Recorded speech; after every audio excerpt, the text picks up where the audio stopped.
नमस्कार दोस्तों, स्वागत है आप सभी का इंडियन स्टडी के हिंदी यूट्यूब चैनल पर। चलिए स्टार्ट करते हैं। दोस्तों, आज की इस वीडियो में रेलवे आरआरबी एग्ज़ाम्स के लिए साइंस के लिए ऑनलाइन टेस्ट लिया गया है, जिसका लेसन नंबर 16 है, जिसमें काफ़ी मोस्ट इंपोर्टेंट क्वेश्चंस को कवर किया गया है, जो कि आपके आने वाले exams railway group D, railway JE, railway NTPC, इन सभी एग्ज़ाम्स के लिए बहुत ही इंपॉर्टेंट हैं। और दोस्तों, जैसा कि आप सभी जानते हैं कि वीडियो के लास्ट में आपसे क्वेश्चंस पूछता हूँ और उसका आंसर आपको कमेंट बॉक्स में बताना होता है। तो आज मैं फिर आपसे क्वेश्चंस पूछूंगा और आंसर आपको कमेंट बॉक्स में बताना होगा। दोस्तों, मैं अनअकैडमी पर ही पढ़ाता हूँ, तो अनअकैडमी की प्रोफाइल का लिंक डिस्क्रिप्शन में दिया है, तो आप एक बार ज़रूर से चेक कर लीजिएगा। और अगर आप अनअकैडमी प्लस पर मेरे साथ पढ़ना चाहते हैं, तो मैं रेलवे के सारे एग्जाम्स की तैयारी करवा रहा हूँ। रोज़ सैकड़ों लोग आके वहाँ पर पढ़ रहे हैं और बिल्कुल संतुष्टि के साथ पढ़ के काफ़ी नई नई चीज़ें सीख रहे हैं। तो अगर आप पढ़ना चाहते हैं मेरे साथ, तो रेफरल कोड है तारिक सरवर 5। ठीक है, यहाँ से आप 10% के डिस्काउंट के साथ क्या परचेस कर सकते हैं, रेलवे कैटेगरी के सब्सक्रिप्शन को परचेस कर सकते हैं। 10% का डिस्काउंट मिल जाएगा इस रेफरल कोड से। ठीक है, वहीं पर मैं आपको मिल जाऊंगा। तो चलिए दोस्तों, स्टार्ट करते हैं और देख लेते हैं पहला क्वेश्चन। दोस्तों, कल की वीडियो में मैंने आपसे क्वेश्चन पूछा था कि किसी वस्तु का भार अधिकतम होता है जल में, वायु में, निर्वात में, या इनमें से कोई नहीं। तो किसी वस्तु का जो आपका भार है वो अधिकतम कहाँ पर होता है। बहुत ही ज़्यादा इंपॉर्टेंट क्वेश्चन है और लगभग बच्चों ने जो आपका आंसर बताया वो बिल्कुल सही बताया कि किसी वस्तु का जो आपका भार है वो कहाँ पर अधिकतम होता है, वह होता है आपका निर्वात में। यानी कि इस क्वेश्चन का तीसरा ऑप्शन करेक्ट था। नेक्स्ट है आपका कि पृथ्वी की अपेक्षा चंद्रमा का द्रव्यमान लगभग है कितना। 1/4, 1/81, 1/10 या 1/100। तो जल्दी से बता दीजिए कि आपका सही आंसर क्या है कि पृथ्वी की अपेक्षा चंद्रमा का द्रव्यमान लगभग कितना है। तो अगर हम बात करें पृथ्वी की अपेक्षा चंद्रमा के द्रव्यमान की, तो वह है आपका लगभग 1/81। यानी कि इस क्वेश्चन का दूसरा ऑप्शन आपका बिल्कुल करेक्ट है। नेक्स्ट है आपको कि भूस्थायी उपग्रह पृथ्वी के चारों ओर चक्कर लगाते हैं कितने घंटे में। 12 घंटे में, 24 घंटे में, 36 घंटे में, या 48 घंटे में। तो जल्दी से बता दीजिए कि भूस्थायी उपग्रह जो है पृथ्वी के चारों ओर चक्कर लगाते हैं कितने घंटे में, 12, 24, 36 या 48। तो जल्दी से बता दीजिए कि आपका सही आंसर क्या है। तो भूस्थायी उपग्रह जो है पृथ्वी के चारों ओर 24 घंटे में चक्कर लगाते हैं। कितने दोस्तों, 24, यानी कि 24। यानी कि इस क्वेश्चन का दूसरा ऑप्शन जो है वो बिल्कुल करेक्ट है।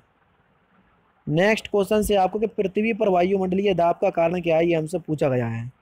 गुरुत्वाकर्षण, पृथ्वी का परिक्रमा, पृथ्वी का घूर्णन, या कोई नहीं। तो जल्दी से बता दीजिए कि पृथ्वी पर वायुमंडलीय दाब का कारण क्या है। एक्चुअल में इंपॉर्टेंट क्वेश्चन है ये भी आपके एग्जाम के लिए।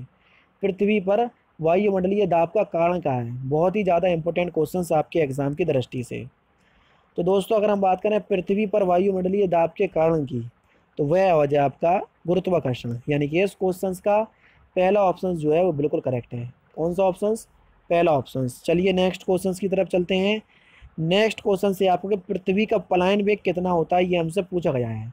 15 किलोमीटर प्रति सेकंड, 11.2 किलोमीटर प्रति सेकंड, 21.1 मीटर प्रति सेकंड, या 7.0 किलोमीटर प्रति सेकंड। तो जल्दी से बता दीजिए कि पृथ्वी का पलायन वेग कितना है। इंपॉर्टेंट क्वेश्चन काफ़ी ज़्यादा। तो दोस्तों, अगर हम पृथ्वी के पलायन वेग की बात करें कि पृथ्वी का पलायन वेग कितना है, तो वह है आपका 11.2 किलोमीटर प्रति सेकंड।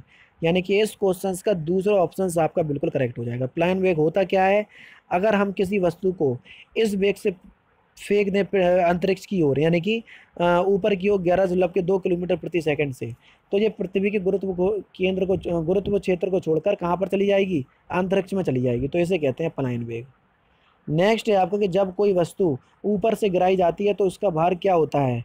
परिवर्तनशील होता है, अपरिवर्तनशील होता है, शून्य होता है, या कोई नहीं। तो जल्दी से बता दीजिए कि जब कोई वस्तु ऊपर से गिराई जाती है तो उसका भार क्या होता है। इंपॉर्टेंट क्वेश्चंस काफ़ी ज़्यादा। तो जब कोई वस्तु ऊपर से गिराई जाती है तो उसका भार क्या होता है, इंपॉर्टेंट क्वेश्चंस है। तो उसका भार जो है वो परिवर्तनशील होता है। यानी कि इस क्वेश्चंस का पहला ऑप्शन करेक्ट है। कैसा होता है, परिवर्तनशील। नेक्स्ट क्वेश्चन दोस्तों आपके सामने ये रहा कि ग्रहों के गतियों के नियम को किसने प्रतिपादित किया था। न्यूटन ने, केपलर ने, गैलीलियो ने या कोपरनिकस ने? तो जल्दी से बता दीजिए ग्रहों के गतियों के नियम को किसने प्रतिपादित किया था। इंपॉर्टेंट क्वेश्चंस बहुत ही ज़्यादा आपकी एग्जाम की दृष्टि से। तो ग्रह के गतियों के नियम को जो किसने प्रतिपादित किया था, आप सभी लोग जानते हैं, ये प्रतिपादित किया था केपलर ने, यानी कि दूसरा ऑप्शन जो है वो बिल्कुल करेक्ट है। नेक्स्ट है आपका कि एक जेट इंजन किस सिद्धांत पर कार्य करता है। वस्तु का संरक्षण, शक्ति का संरक्षण, कोणीय आघूर्ण का संरक्षण या रेखीय संवेग का संरक्षण? तो एक जेट इंजन जो है वो किस सिद्धांत पर कार्य करता है? तो जेट इंजन कार्य करता है आपका, बहुत ही इंपॉर्टेंट क्वेश्चन है और आपको इस क्वेश्चन का आंसर भी पता होना चाहिए, समझ रहे? तो आपका जो सही आंसर हो जाएगा वह हो जाएगा आपका रेखीय संवेग का संरक्षण, यानी कि इस क्वेश्चन का चौथा ऑप्शन करेक्ट है। नेक्स्ट है आपका कि एक गेंद को क्षैतिज से कितने कोण पर फेंकने पर अधिकतम क्षैतिज दूरी तय कर सकेगी वो। 0 डिग्री, 90 डिग्री, 45 डिग्री या 60 डिग्री? तो दोस्तों अगर आपने सुना होगा प्रक्षेप का पथ परिवर्तनाकार होता है क्यों, तो ये डेरिवेशन जो है इसकी पुष्टि करता है, यानी कि 45 डिग्री पर फेंकें। जी हाँ दोस्तों, प्रक्षेप ये होता है, इस प्रकार की जो आपकी आकृति होती है ये परवलयाकार होती है। क्यों? क्योंकि ये 45 डिग्री के कोण पर फेंकी जाती है, इसलिए, समझ रहे हैं? तो अगर हम 45 डिग्री के कोण पर फेंकें तो इस सबसे ज़्यादा दूरी तय करेगी, ठीक है। नेक्स्ट है आपका कि वायुमंडल में बादलों के तैरने का कारण क्या है। ताप, वेग, दाब या घनत्व? तो जल्दी से बता दीजिए कि वायुमंडल में बादलों के तैरने का कारण क्या है। तो वायुमंडल में बादलों के, अगर हम तैरने के कारण की बात करें कि एक्चुअल में बादलों के तैरने का कारण क्या है, तो आपका जो सही आंसर हो जाएगा वह क्या हो जाएगा, वायुमंडल में बादलों के तैरने का जो कारण है, बहुत ही इंपॉर्टेंट क्वेश्चन है, वह है आपका घनत्व, यानी कि चौथा ऑप्शन आपका करेक्ट है। नेक्स्ट है आपका कि गैस के अणुओं की गतिज ऊर्जा किस पर कि या किस ताप पर शून्य होती है। चार ऑप्शंस आपके सामने देख लीजिए। गैस के अणुओं की जो आपकी गतिज ऊर्जा है वो किस ताप पर शून्य होती है। तो आपका जो सही आंसर हो जाएगा वो हो जाएगा आपका -273 डिग्री सेंटीग्रेड, यानी कि दूसरा ऑप्शन आपका बिल्कुल करेक्ट है। पारे का तापमापी किस ताप का प्रयुक्त हो सकता है, यानी किस ताप तक प्रयुक्त हो सकता है। 260 degree centigrade, 100 degree centigrade, 360 degree centigrade या 500 डिग्री सेंटीग्रेड?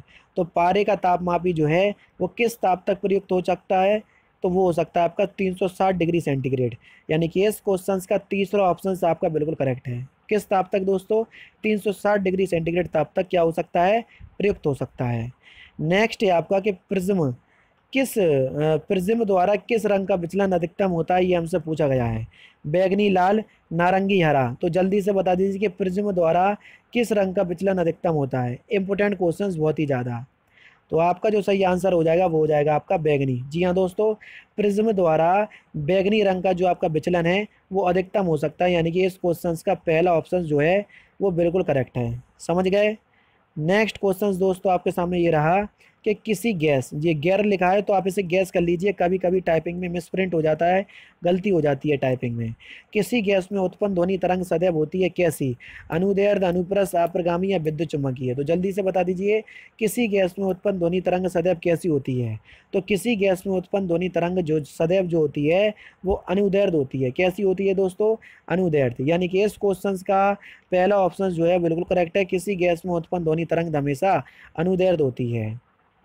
नेक्स्ट क्वेश्चन से आपका कि पृथ्वी किसी स्थान पर पृथ्वी के चुंबकीय क्षेत्र के क्षैतिज व ऊर्ध्वाधर घटक बराबर हैं, तो उस स्थान पर नति का कोण कितना होगा। बहुत ही इंपॉर्टेंट क्वेश्चंस देख लीजिए, उस स्थान पर नति का कोण कितना होगा।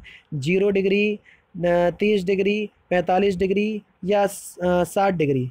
तो दोस्तों जल्दी से बता दीजिए कि आपका सही आंसर क्या है। तो वह हो जाएगा आपका 45 डिग्री। जी हाँ दोस्तों, किसी स्थान पर पृथ्वी के चुंबकीय क्षेत्र के क्षैतिज व ऊर्ध्वाधर घटन समान है तो उस स्थान पर नति का कोण होगा आपका 45 डिग्री, यानी कि तीसरा ऑप्शन करेक्ट है। नेक्स्ट है आपको कि द्रव तरंगों की क्षैतिज तरंगदैर्घ्य निर्भर नहीं करती है संवेग पर, चाल पर, द्रव्यमान पर या आवेश पर? तो जल्दी से बता दीजिए। तो आपका जो सही आंसर हो जाएगा वह हो जाएगा आपका आवेश पर। जी हाँ दोस्तों, द्रव तरंगों की क्षैतिज तरंग दैर्घ्य किस पर निर्भर नहीं करती, आवेश पर निर्भर नहीं करती, यानी कि चौथा ऑप्शन करेक्ट है। नेक्स्ट है आपका किसी कौन सा कण सबसे अधिक अस्थायी है, ये हमसे पूछा गया है। प्रोटॉन, न्यूट्रॉन, इलेक्ट्रॉन या अल्फा कण? तो अस्थायी अगर हम कण की बात करें तो अस्थायी कण है आपका न्यूट्रॉन, क्योंकि इस पर कोई भी आवेश नहीं होता है, समझ रहे, इसलिए इसको अस्थायी कण की संज्ञा दी गई। चलिए नेक्स्ट क्वेश्चन से आपको कि एंगस्ट्रॉम क्या मापता है। बहुत ही सिंपल क्वेश्चन से आपको पता भी होगा कि एंगस्ट्रॉम क्या मापता है। तो एंगस्ट्रॉम जो है वो प्रकाश तरंग दैर्ध्य को मापता है, यानी कि दूसरा ऑप्शन आपका बिल्कुल करेक्ट है। नेक्स्ट है आपका कि एक फेदम बराबर में है 6 मीटर 6 फीट 60 फीट या 100 सेंटीमीटर। तो जल्दी से बता दीजिए कि एक फेदम बराबर में है किसके। तो एक फेदम जो है वो 6 फीट के बराबर में है। कितने दोस्तों? 6 फीट के, यानी कि दूसरा ऑप्शन आपका बिल्कुल करेक्ट है। और लास्ट क्वेश्चन दोस्तों आपके सामने ये रहा कि टाइपराइटर के आविष्कारक कौन है, शॉकली, पास्कल, सोल्स या वाटरमैन।